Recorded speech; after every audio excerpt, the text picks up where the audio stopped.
We're going to talk about something very important. Today we want to talk about a campaign that was launched in March actually, by the First Lady for involving men in the prevention of mother-to-child transmission of HIV/AIDS. And today on the show we have come to Tungamo because this is where the campaign was launched. And if you want to be a part of this discussion at home, please go to Facebook, Minibus Uganda. We ask you a question: what role do men play? But tweet us at Minibus Uganda and go to your phone right now. Type the word Minibus, your comment or suggestion to 6565. Well, I want to ask. I think I should start with men. Why don't we, first of all, go with our ladies for antenatal care? Why don't we go? Yes. Men do shy away from their wives. The reason is they have side dishes, so they don't want to be identified with with a woman that they are going for antenatal care. Wabuza, they will answer you. So they shy off from the public to witness that this man has also this woman. So they better go remain back. So they don't want to see you walking with your madam who has a stomach to the right. Wow. They want the women to go there alone so that the men cannot be identified with other women. Oh, no. Wow. Oh, no. Yes. Yes, thank you so much. What I can tell you now is that there are very few men who know their HIV statuses, and they think going with their women, they will also be compelled to do the HIV test. Most men want to go and test in hiding, and it's only the opportunity during antenatal period that he will be captured. So that's why they are quaking away from accompanying their women. As the other previous speaker has said, they are having their side dishes. Being that those side dishes, some of them are HIV positive. So they don't want those women to know their personal women to know their status that they are HIV positive. That's why they are refusing to go with their women. Why is it important for men to be involved in this whole process? Thank you very, very much. First of all, traditionally in our culture, men are the controllers of all resources. Right. That's the belief. So if a man goes with his wife, you will be sure that whatever may be transpires, whatever advice you give, it will be put applause in practice. Fantastic. Because like if you give health education, if you prescribe nutrition, the man will take action. But as long as the man is not there, sometimes it becomes difficult. Very difficult. Right. Why is it important for men, doctor? to be there. Yeah. Now, I want to start with an example. I was working in a hospital where a mother had 2 previous cesarean sections, so she had 2 scars. This husband sends her for antenatal care on a border in the hands of a border man. In that hassle of bad roads, the 2 scars had to rupture. I received this lady bleeding and in shock. This lady died before we reached theater. No one knew where she was coming from. Wow. No one was there to escort her. The husband only to good news that the wife is dead. So that was a bad scenario. Now, about HIV prevention and mother-to-child transmission, I want to tell men, if you don't want to go with these wives, know their statuses, they know yours, you will die unawares. Yes. Because EMTCT, this new program that has been launched to protect children from acquiring HIV from mothers, it also protects husbands from getting HIV from their wives. You know discordance. If you have a discordant couple, the wife positive, the man negative, this innocent negative man can only survive if he gets to know about the status of the wife. And this is only if he's there to go with the wife. That's true. Yes. That's very good. That's very important.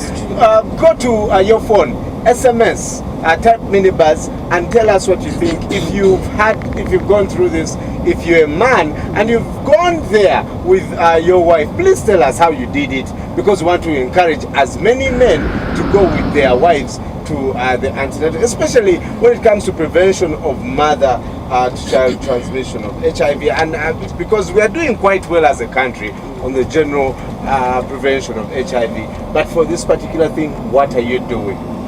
First Lady Janet Museveni launched this campaign in March. Let's take a look at her statement on this campaign. And when we come back, I want to the district people to help us understand, is this campaign taking effect? You guys, have you heard about it? The men, how did you get to know it? Do you think it will help? How can we involve more men to be involved in helping their wives in this? Take a look and we'll be right back.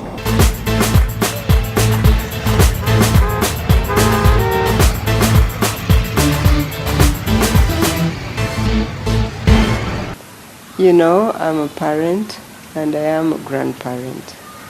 That's why I have learned that there are few things in this world as hearing beautiful laughter of children and seeing healthy children.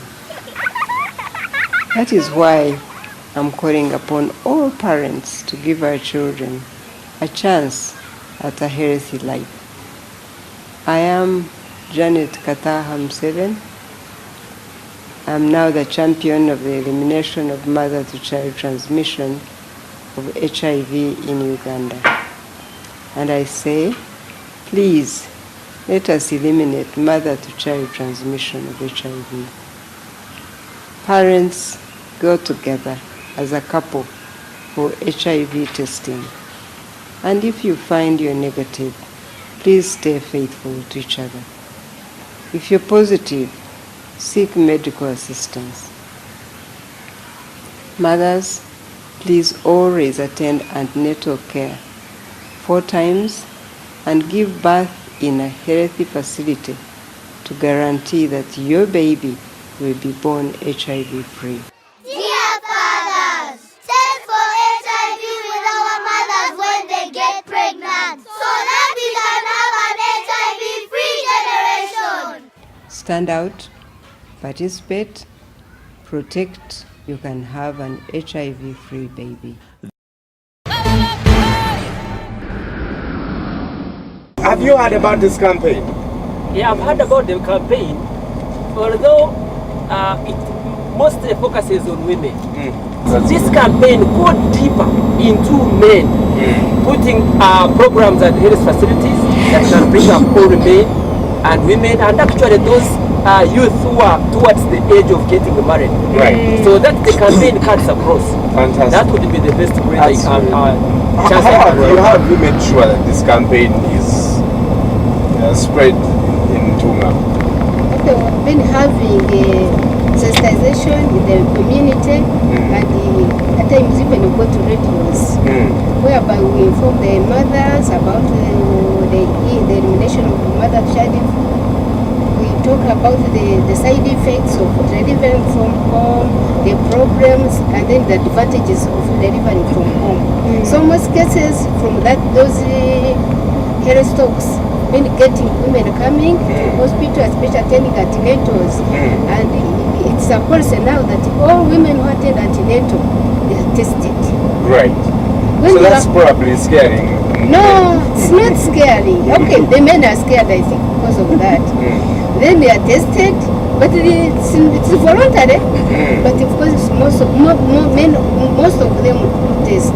Right. And once they are found to be positive, they are cancelled very well. And so far I've seen all women have accepted to take drugs because they know they are preventing.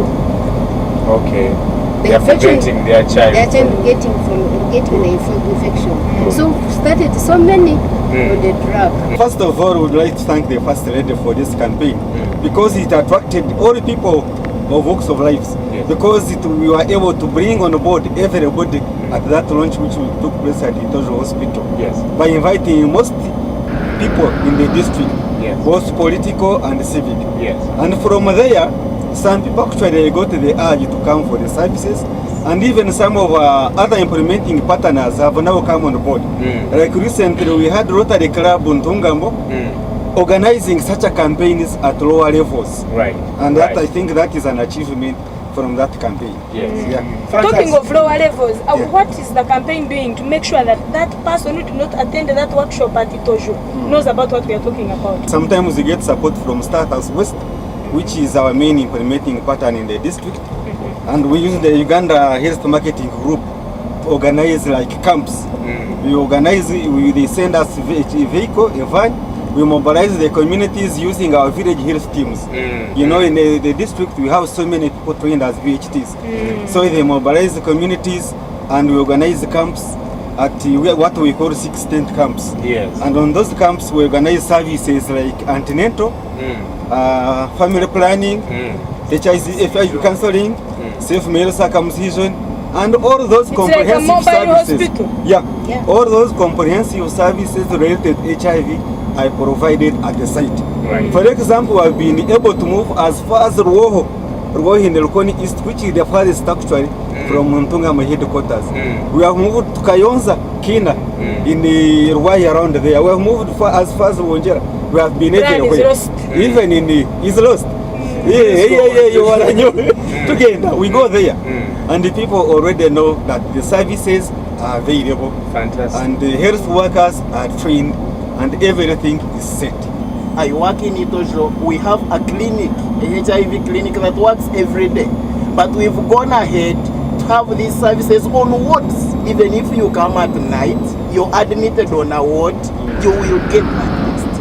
This is the same thing happening in a center 3, a center 2. So I want to say that this service is as available as possible for everyone. Right. Well, I want to give you some information. Hold on to that thought. I know this is, yes, I'll come to you. But information, about 1.3 million people are living with HIV. And an estimated, of course, 145,000 new infections occurring every year. But take a look at this. 765,000 women of childbearing age are infected. 625,000 are men, are also men. Yeah. But the good news is that you can have a baby who is not positive. We have proved in the past that we are bigger fighters of HIV. How can we, especially when we involve men, how can we bring back men to help their wives? Let those cars be put across to move in deep villages and across city centers, because HIV also goes to the outskirts of towns and town parks. This one we have now adopted, the one we launched at Itojo Hospital, we are providing option B+, giving every HIV positive mother treatment is better than the previous one. Our previous one, it needed a lot of actually inputs by the mother, but the regimen but this new regimen, when you start, and it is more convenient for both the woman and the husband. We shall not deny the woman her services, but if the husband is there, it becomes better for both couples counseling and testing. When abakamanya results zabo, it is an added advantage. Well, I want to wrap this up, but I want to ask one: how can we bring back men, especially those who do not want? The moment he finds out that the woman is pregnant, he goes and looks for another. He gets business trips. Hey, and all of a sudden he's busy. He gets jobs during that time. It is professional and tactical to send a thief to catch a thief. So if the campaign comes, let the change agents be exactly the men. Because we have seen that women can quickly go in for testing.